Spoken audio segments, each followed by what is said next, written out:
Hey guys, Fred Bowler here, and welcome to my channel, The Wildlife Ambassador. Today's video is on the myths of Spanish moss. You hear people say, and I hear people say all the time, well, oh no, that Spanish moss has got red bugs in it, or that Spanish moss has got chiggers in it, stay away from it, or that Spanish moss will kill your tree. I'm fixing to bust all those myths. And first of all, is Spanish moss actually moss? And is it even Spanish? Okay, first off, Spanish moss is neither Spanish nor a true moss. A true moss is like this cushion moss, very common in Florida. And there are many types of mosses, many species of mosses.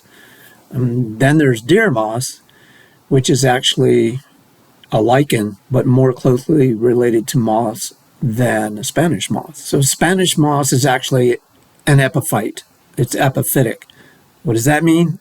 Well, it's just like an air plant. And it is in the genus Tillandsia, just like common air plants that we may have around our home for decoration or just overall coolness.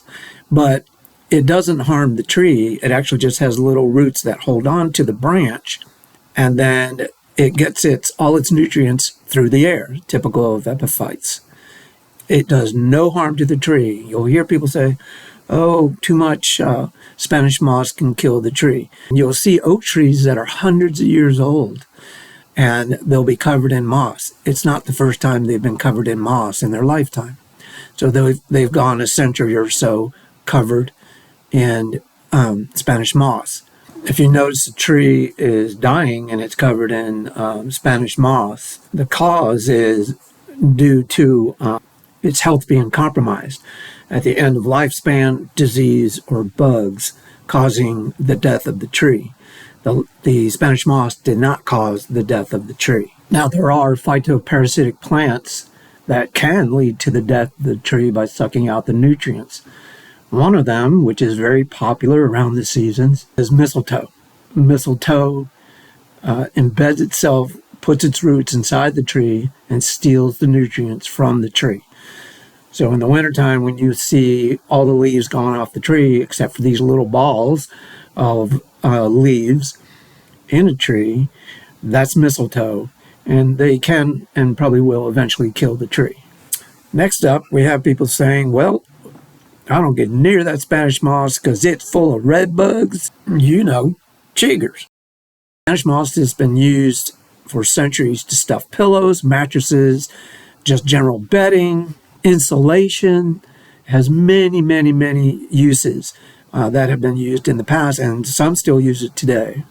It's a good thing if you're hiking or you're spending the night out in the wilderness, stuff pillowcase or whatever, burlap or whatever, full of that, and you got a good cushion. When I hear people say it's full of red bugs, well, let's examine what they're talking about, a red bug, because there's a couple deals.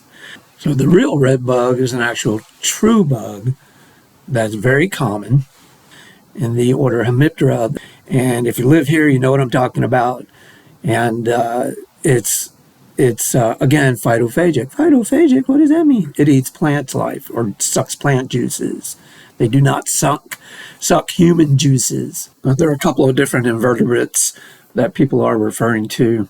It's going to be your plant bug, like we discussed. It's going to be mites, regular plant mites, and chigger mites. Now, the red mites are plant mites. They suck plant juices, and they're really, really small. And this is a picture of a plant mite, magnified. But they run all over the place. They're harmless to us. They do not bite it. And the other thing they're talking about is chigger mites. And they are dang near microscopic. Now here's just a demonstration. I grabbed some Spanish moss off a tree and I'm rubbing it all over my arms, shaking it out.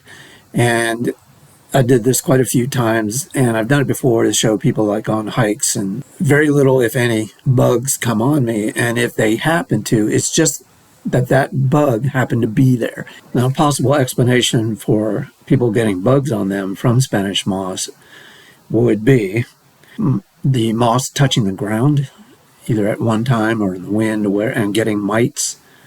and or ticks, be it chigger mites or plant mites, on it that way, because these arachnids, and ticks and mites are arachnids, usually nest on the ground, and when they have eggs and they're big, they're in clusters. So that is feasible, but usually it's from grasses or low bushes that people and animals like deer rub up against. That's their mode to get on people and animals, generally animals. Now, if by chance you do get ticks or mites from Spanish moss, and by touching Spanish moss, it's because that Spanish moss has touched the ground. Plant mites be all over trees and bushes because that's where they get their food. So there is a better chance of getting red mites, but they're completely harmless. I am going to be doing a separate video just on chiggers to better explain what is a chigger. Okay, thank you all and take care.